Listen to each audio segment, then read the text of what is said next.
Muy buenos días a todas y todos. Miembros del Consejo de Directores de la Fundación Institucionalidad y Justicia, invitados especiales, legisladoras y legisladores, amigas y amigos todos.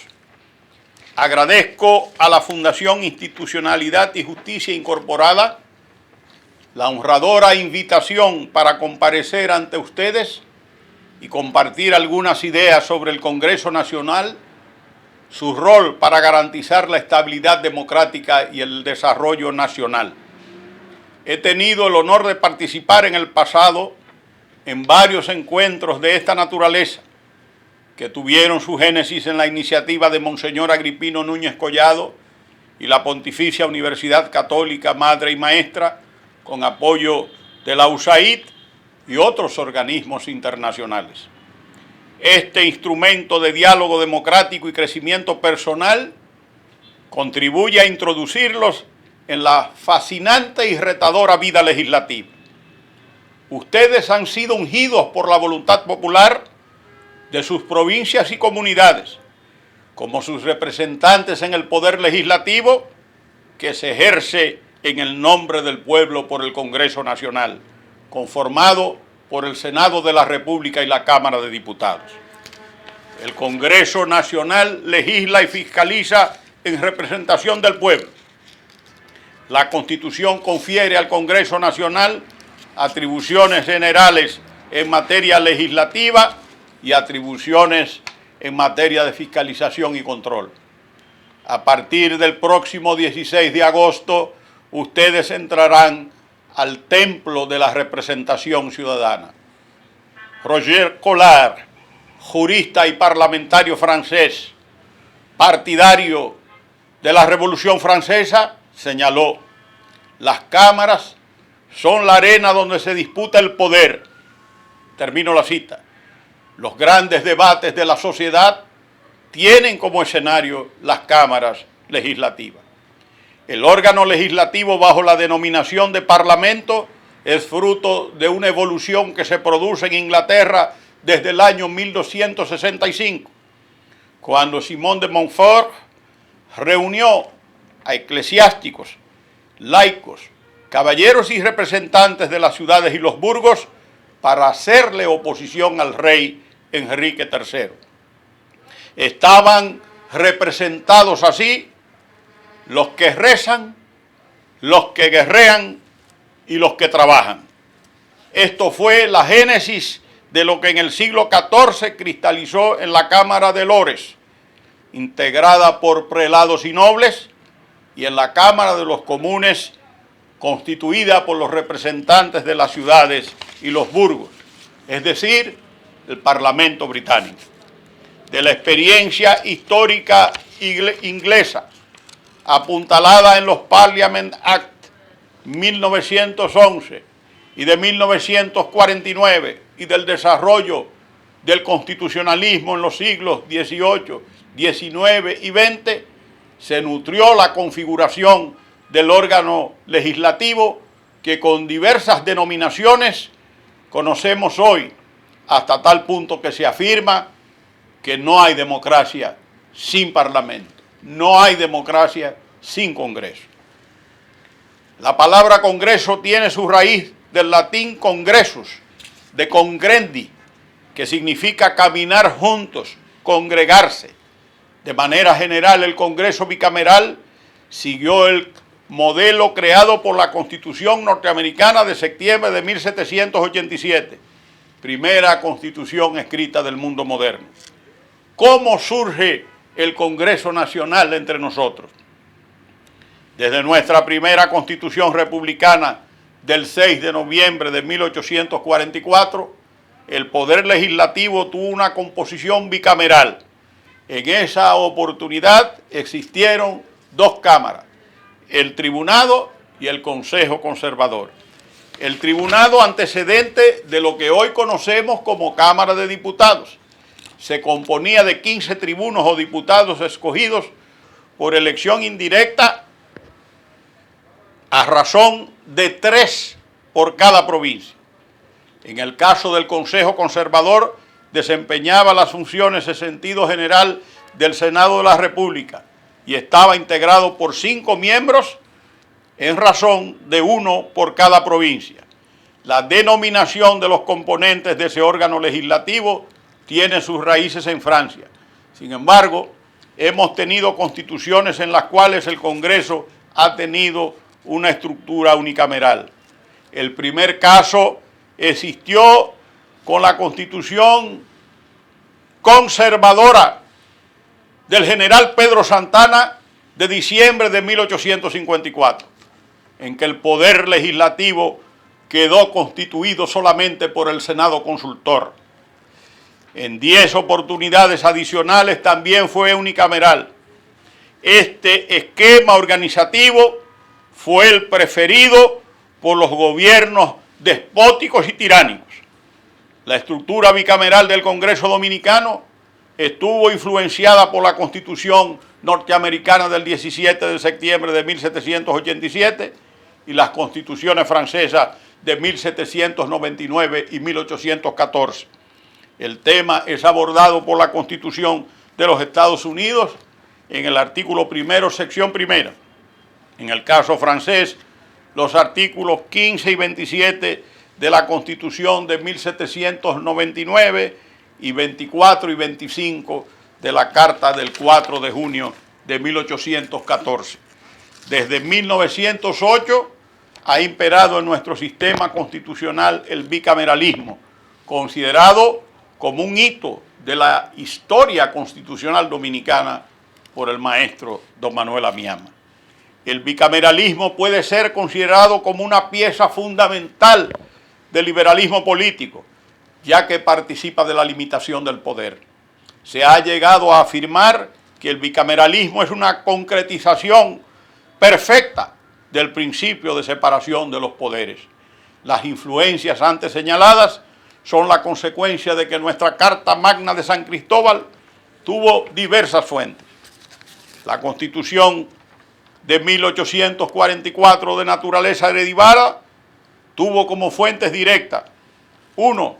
Las constituciones francesas de 1799 y 1814, que determinaron de manera esencial la denominación del sistema bicameral, tribunado y consejo conservador. 2. La Constitución estadounidense de 1787, de la que adoptamos el régimen presidencial y republicano. 3. Las constituciones haitianas de 1816 y 1843. En la elaboración de esta última participaron constituyentes dominicanos de los departamentos Zama y Cibao, Buenaventura Báez, Juan Nepomuceno Tejera, Manuel María Valencia y Mir Castellano. Y de la misma fueron copiados 113 artículos de los 211 contenidos en la Constitución de San Cristóbal y la Constitución Política de la Monarquía Española del 19 de marzo de 1812, mejor conocida como la Constitución de Cádiz o de la Pepa. Esto último porque todos sabemos que el 19 de marzo es el día de San José.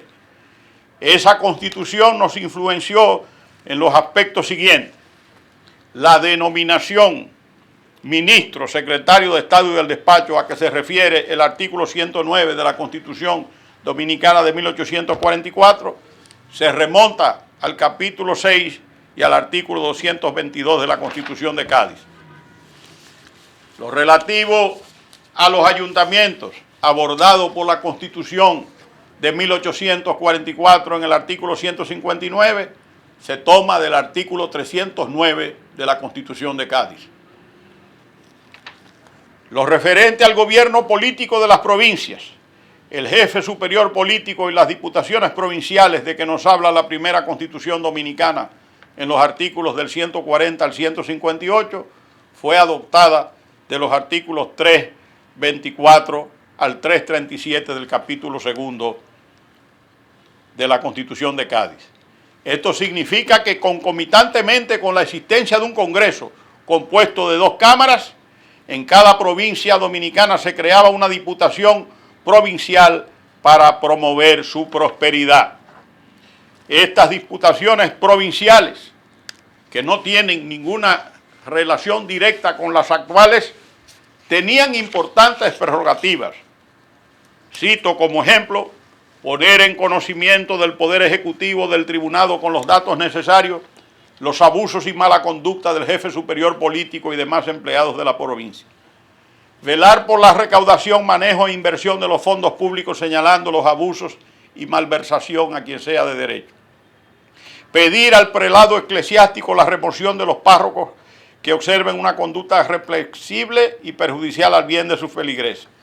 Recibir de las corporaciones y ciudadanos las peticiones, representaciones e informes que les dirijan para hacer uso de ellas si son de su competencia o darle el curso conveniente. Promover por cuantos medios estén a su alcance el fomento de la agricultura y de la instrucción pública. Es necesario destacar que la Constitución de Cádiz recibió influencia de los principios liberales de la Revolución Francesa y por ello en la misma se consagra la división de poderes, artículo 15 al 17, el mandato representativo, artículo 27, y la soberanía nacional, artículo 3. La Constitución del 26 de enero de 2010 marcó un cambio de paradigma en la historia constitucional dominicana, creando el Estado Social y Democrático de Derecho. El eminente académico, legislador, secretario de Estado español, gran amigo del pueblo dominicano, don Diego López Garrido, catalogó a nuestra Constitución del 26 de enero de 2010 como la Constitución más avanzada de Iberoamérica.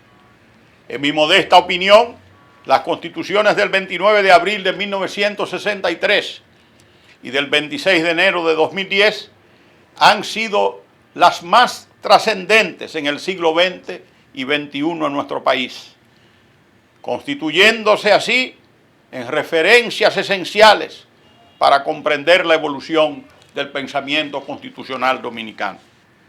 La Constitución post-trujillista de 1963, producto del primer gobierno libremente elegido por el pueblo dominicano en más de 32 años, fue nuestra primera constitución social, fundamentando la existencia de la nación dominicana principalmente en el trabajo, estableciendo la función social de la propiedad, prohibiendo el latifundio de particulares, denunciando el minifundio como antieconómico y antisocial, señalando el derecho de cada familia a poseer una vivienda propia, estableciendo beneficios para el Estado en caso del aumento de valor de la tierra y de la propiedad inmobiliaria, producido sin esfuerzo del trabajo y capital privado, y únicamente a causa de la acción del Estado, y consagrando la carrera judicial y la inamovilidad de los jueces, entre otros. La defensa de este texto constitucional fue bujía inspiradora de la más hermosa, de la más bella y hermosa revolución de América, de la más bella y hermosa revolución del continente, la revolución constitucionalista del 24 de abril de 1965. La Constitución del 26 de enero de 2010 es heredera del espíritu progresista y democrático de la de 1963, pero va mucho más allá al proclamar en su artículo 7 el Estado social y democrático de derecho. He manifestado y reitero que el artículo 7 convierte a la Constitución, a nuestra Constitución, en un instrumento de lucha contra la pobreza.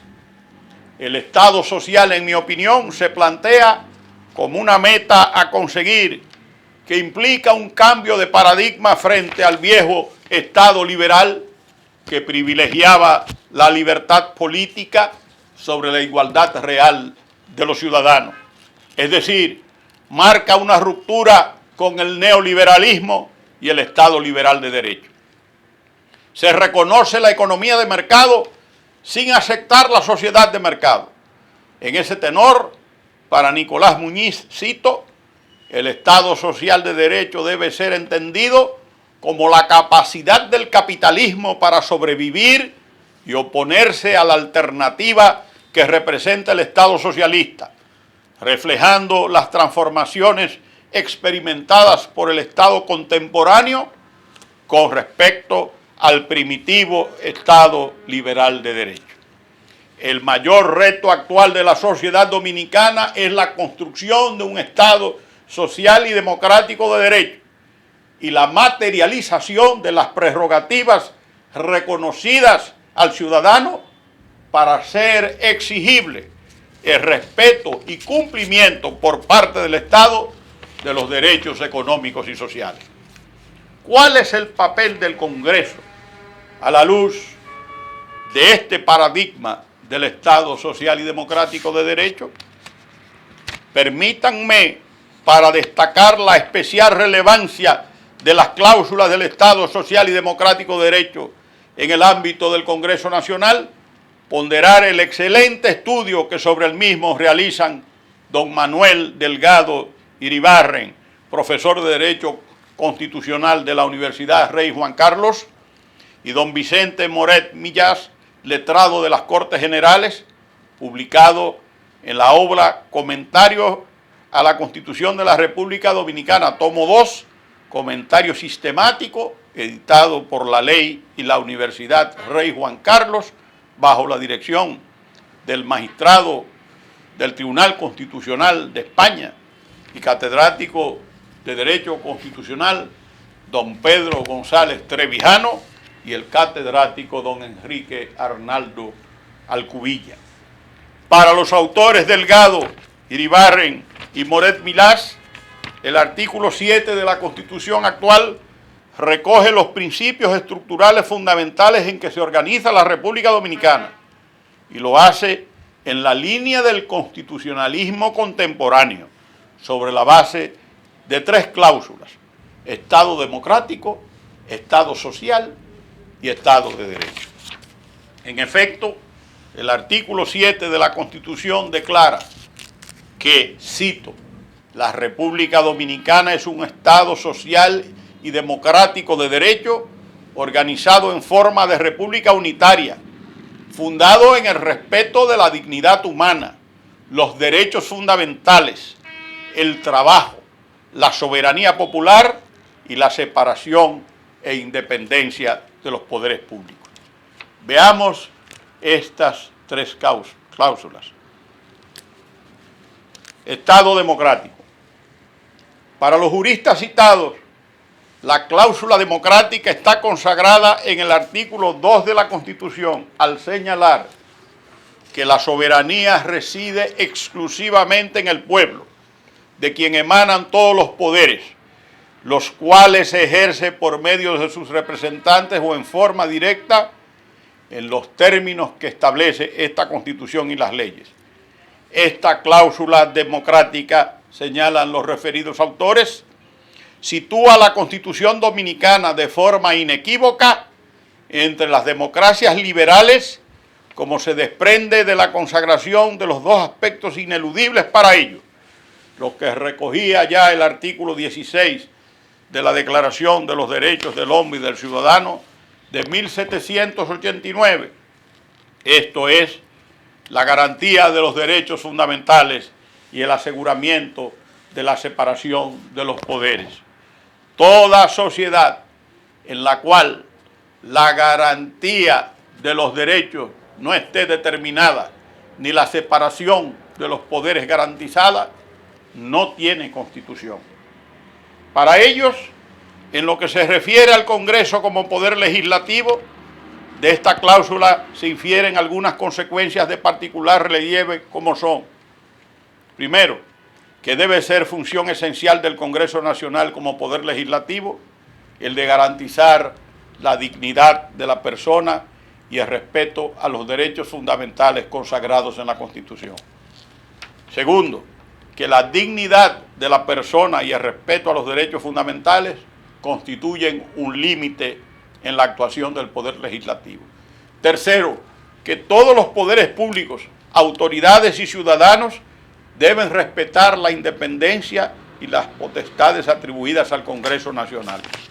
Cuarto, finalmente, que a su vez el Congreso debe respetar las prerrogativas y atribuciones del Poder Ejecutivo y del Poder Judicial. Estado social.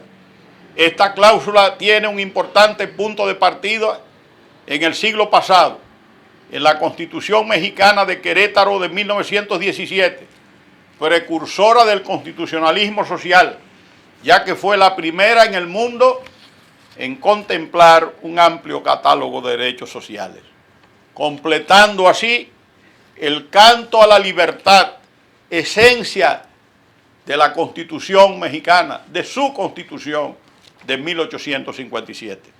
Se mencionan también las constituciones soviéticas de 1918 y 1936, en que se proclamaba: el que no trabaja, que no coma. Para los citados autores se trata de la adaptación, cito, del Estado liberal burgués a las condiciones de la civilización industrial y postindustrial, en las que el Estado no puede ser únicamente un poder regulador, sino que debe también actuar como gestor y distribuidor de servicios públicos. La consecuencia inmediata es la existencia de un nuevo fin del Estado contemporáneo, consistente en garantizar la procura existencial, el Vorhof, el mínimo vital de sus ciudadanos para poder desenvolverse en la sociedad. Corolario de esta nueva función del Estado contemporáneo es la extensión de las políticas públicas desde los tradicionales campos de la educación o la sanidad a la intervención en el mundo laboral y económico y en otros sectores como el urbanismo, el medio ambiente, la cultura o la protección especial de aquellos ciudadanos que más la necesitan. Añaden los eminentes juristas, cito, en la Constitución Dominicana esta cláusula social se refleja en otros muchos lugares, como sucede cuando se declara que es función del Estado la obtención de los medios que le permitan a la persona perfeccionarse de forma igualitaria, equitativa y progresiva, el artículo 8, o cuando al reconocer el derecho de igualdad se señala que el Estado debe promover las condiciones jurídicas y administrativas para que la igualdad sea real y efectiva y adoptará medidas para prevenir y combatir la discriminación, la marginalidad, la vulnerabilidad y la exclusión, artículo 39.3. Y finalmente, en la amplia tabla de derechos económicos y sociales, artículos del 50 al 63, de derechos culturales y deportivos, artículos 64 y 65, y de derechos colectivos y del medio ambiente, artículos 66 y 67. En definitiva, esta cláusula implica que todos los poderes públicos, y en lo que aquí respecta el poder legislativo, con especial relevancia, deben en su actuación obrar para cumplir estos fines de la República Dominicana. Estado de Derecho. Para el profesor Jean Rivero, el Estado de Derecho se caracteriza por el sometimiento de la administración a la ley y el reconocimiento de los derechos subjetivos de los particulares. Su desarrollo tuvo particular impulso con la doctrina alemana, surgiendo así la cláusula del Estado de Derecho.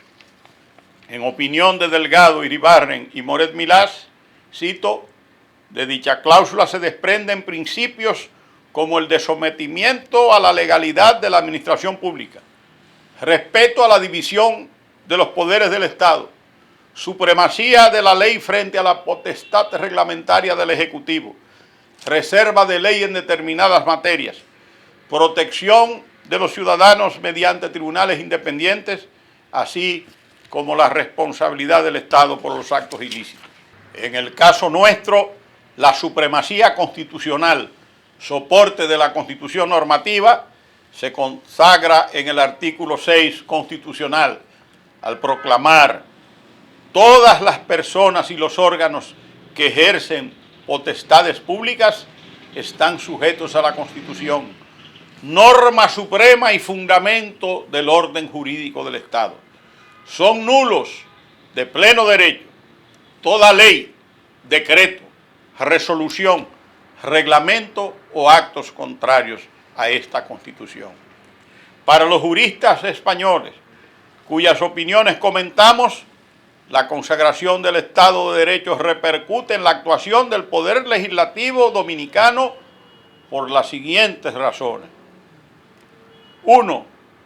El Poder Legislativo está sujeto a la Constitución y al resto del ordenamiento jurídico. Aun cuando es la genuina representación del pueblo dominicano, como declara el artículo 2 de la Constitución, se trata de un poder constituido que debe respetar la obra realizada por el poder constituyente, esto es, la Constitución. No cabe, en consecuencia, hablar de soberanía parlamentaria, de soberanía del Congreso, sino que la actuación parlamentaria o congresual está sometida a los límites impuestos por la Constitución y debe respetar y desarrollar los principios y valores consagrados en ella. Segundo, la rigidez constitucional del texto 2010 implica que para su reforma deban seguirse los trámites previstos en el citado texto recogidos en su título 14. Tercero, las posibles vulneraciones de la Constitución por el Poder Legislativo están sujetas a un control jurisdiccional mediante el Tribunal Constitucional previsto en el título 7, a quien corresponde garantizar la supremacía de la Constitución, la defensa del orden constitucional y la protección de los derechos fundamentales, y cuyas decisiones son definitivas e irrevocables y constituyen precedentes vinculantes para los poderes públicos y los órganos del Estado. Constitución actual y fortalecimiento del Poder Legislativo. El 21 de octubre de 2008, en el primer coloquio Estado y Sociedad, auspiciado por la Facultad Latinoamericana de Ciencias Sociales, FLACSO, y la Cámara de Diputados, expresé, cito: como sabemos, el presidencialismo es una enfermedad del régimen presidencial. La causa de ese mal, y lo he afirmado en reiteradas ocasiones, reside fundamentalmente en la ausencia de una cultura política democrática, en el caudillismo, en los gobiernos autoritarios, en la prolongada falta de independencia funcional y orgánica de los poderes legislativo y judicial. Termino la cita. El constituyente de 2010 quiso fortalecer este poder del Estado y, en consecuencia, la Constitución de 2010 otorga al Poder Legislativo nuevas atribuciones para intervenir, fiscalizar y controlar las actuaciones del Poder Ejecutivo.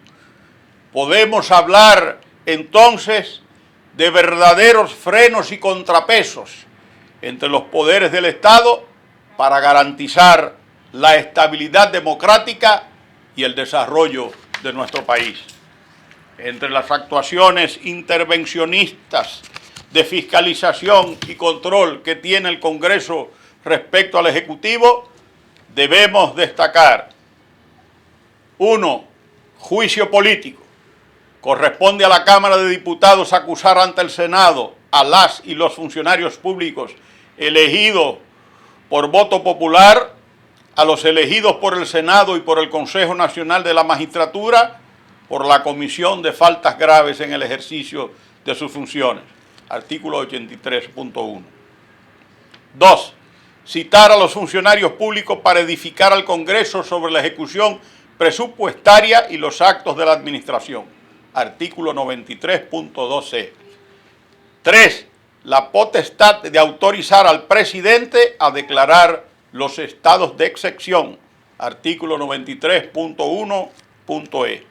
4. Nombrar comisiones permanentes y especiales a instancia de sus miembros para que investiguen cualquier asunto que resulte de interés público y rindan el informe correspondiente.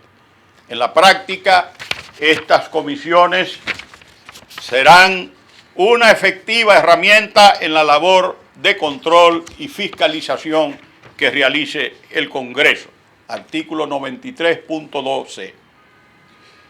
Quinto, es sabido que el control externo de la administración le corresponde a la Cámara de Cuentas y en lo adelante su designación corresponde al Senado de la República de las ternas que le someta la Cámara de Diputados y no el Poder Ejecutivo como acontecía anteriormente. Artículo 80.1. 6. El derecho de supervisión de todas las políticas públicas que implementa el gobierno y sus instituciones descentralizadas. Ello reviste gran relevancia por su alcance general, lo que permitirá a los representados por los congresistas un conocimiento cabal de las actuaciones de la administración pública.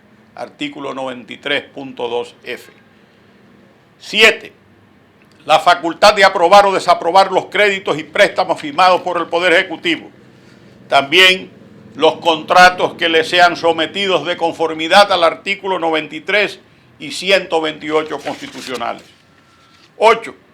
Aprobar o rechazar el estado de recaudación e inversión de las rentas que debe presentarles el Poder Ejecutivo durante la primera legislatura ordinaria cada año, tomando como base el informe de la Cámara de Cuentas, artículo 93.2a. 9. A fin de vencer la inercia y la falta del Poder Ejecutivo en el cumplimiento de su obligación de promulgar y hacer publicar las leyes, el constituyente incorporó al texto sustantivo la facultad para una de las cámaras de publicar las leyes para suplir la inacción del presidente de la República, artículo 101. 10. Corresponde al Senado elegir al defensor del pueblo, sus suplentes y sus adjuntos de las ternas que le presente la Cámara de Diputados, artículo 80.5. 11.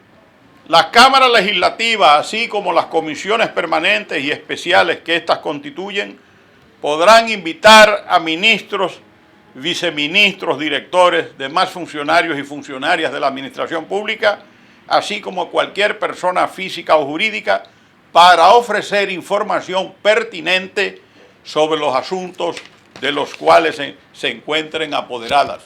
Artículo 94 constitucional. El párrafo del referido artículo contiene sanción para el incumplimiento del mandato legislativo a cargo de los tribunales penales de la República, consistente en la pena aplicable en los casos de desacato a requerimiento de la Cámara correspondiente. 12. El Senado aprueba o desaprueba el envío al extranjero de tropas dominicanas en misiones de paz, autorizadas por organismos internacionales, fijando las condiciones y duración de la misión. 13. Derecho de interpelación. Posee la facultad de interpelar a los ministros y viceministros, al gobernador del Banco Central y a los directores o administradores de organismos autónomos y descentralizados del Estado, así como a los de entidades que administren fondos públicos sobre asuntos de su competencia. Corresponde a la Cámara apoderada, cuando así lo acordaren la mayoría de los miembros presentes de la misma, a requerimiento de al menos 3 legisladores. Un examen minucioso de esta amplia gama de prerrogativas, en adición a las que son de ejercicio exclusivo e individual del Senado y de la Cámara de Diputados, respectivamente, demuestra que el régimen político dominicano, estructurado básicamente en la nueva Constitución, contiene todos los elementos formales para lograr el adecuado funcionamiento del régimen presidencial sin caer en el presidencialismo, con un reforzamiento de las prerrogativas del Congreso Nacional. El éxito de estas previsiones constitucionales dependerá del sentido de responsabilidad con que este poder del Estado asuma el papel que le corresponde en nuestras instituciones. Se puede señalar, a la luz de los desarrollos anteriores, que la Constitución actual tiene las herramientas necesarias para garantizar la estabilidad democrática en beneficio de nuestro pueblo. Pero el Estado social requiere que el Congreso Nacional desempeñe un papel singular en el desarrollo nacional. Congreso Nacional y el Plan Plurianual. La Constitución de 2010 introdujo la obligación de diseñar una estrategia de desarrollo. Artículo 241, que debe ir acompañada de un plan nacional plurianual. Artículo 242, que garantice a largo plazo la inversión de los fondos públicos en aquellas áreas vertebrales para el desarrollo humano y económico de la nación dominicana. El Poder Ejecutivo tiene la potestad de elaborarlo contando con el aval del Consejo Económico y Social y someterlo al Congreso Nacional para su validación. En consecuencia, recae sobre las y los legisladores, sobre ustedes, la encomiable labor de vigilar, fiscalizar y controlar que a través del presupuesto general del Estado, el Poder Ejecutivo cumpla a cabalidad con el mandato constitucional de la Estrategia de Desarrollo, su marco normativo, Ley 112, Estrategia Nacional de Desarrollo 2030 y el del Consejo Económico y Social, Ley 142-15. Esto se corresponde con los principios rectores del régimen económico constitucional, artículo 217, orientado hacia el desarrollo humano. El mismo se fundamenta, cito, en el crecimiento económico, la redistribución de la riqueza, la justicia social, la equidad, la cohesión social, territorial y la sostenibilidad ambiental, en un marco de libre competencia, igualdad de oportunidades, responsabilidad social, participación y solidaridad. Termino la cita.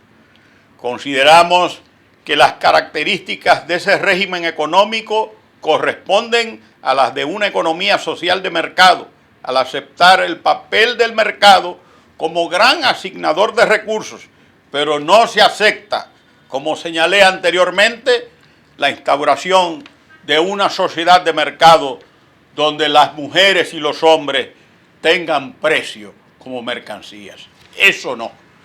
La llamada Constitución Económica o parte económica de la Constitución confiere una gran relevancia a la planificación como herramienta para una racional elaboración de las políticas públicas.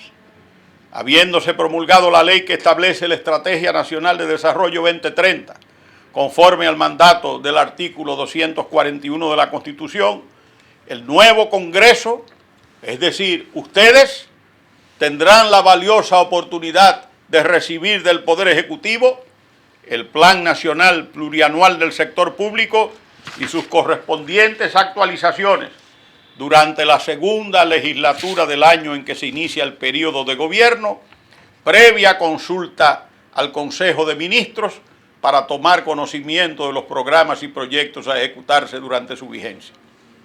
A partir del próximo 16 de agosto se inicia la segunda legislatura de este año, en que a su vez empezará el periodo del gobierno escogido libre y mayoritariamente por el pueblo dominicano el pasado 5 de julio.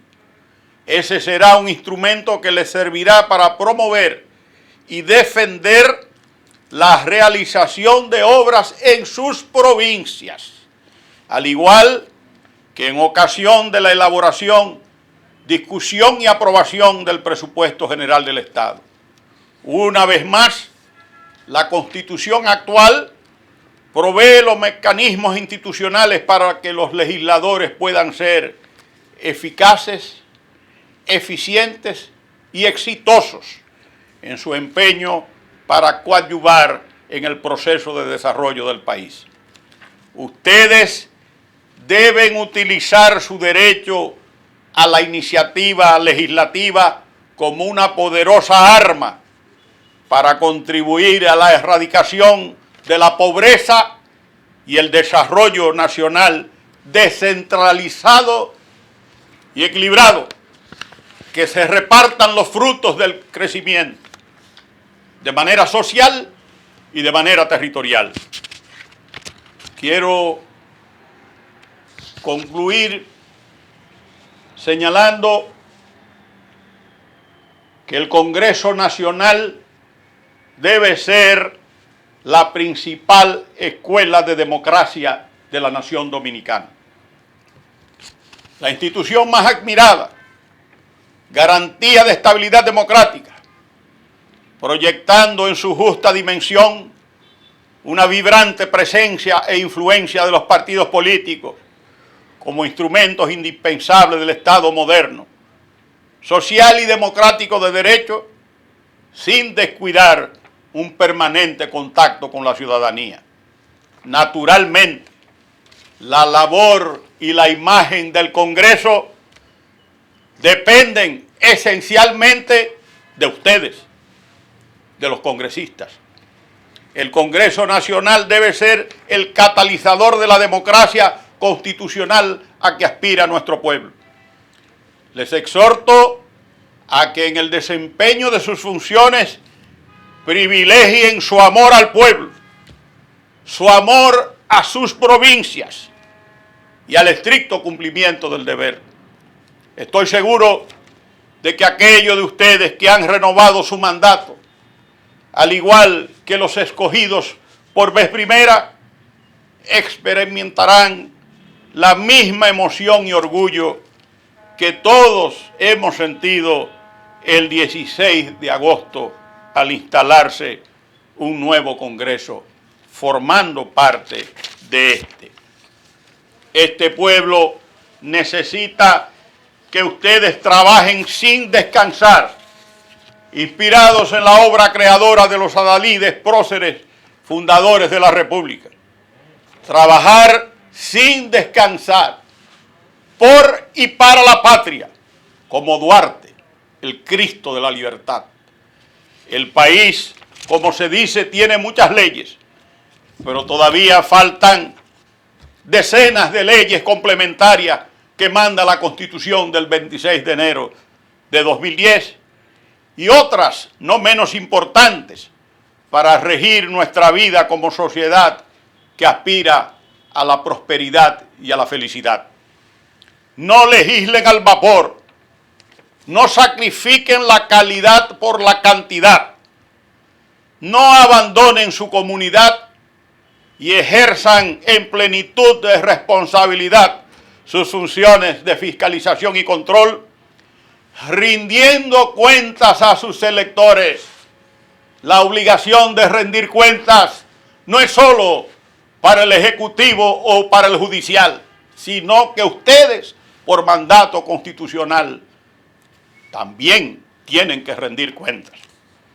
La satisfacción del deber cumplido recibirá entonces el supremo reconocimiento de un pueblo que en estos momentos se debate entre la esperanza del futuro y la incertidumbre de un presente que golpea la salud, la economía y la vida material y espiritual de su gente, pero que saldrá airoso, guiado por el lema sacrosanto: Dios, patria y libertad. Que Dios les guíe en su labor en favor del pueblo dominicano. Éxitos. Muchas gracias y buenos días.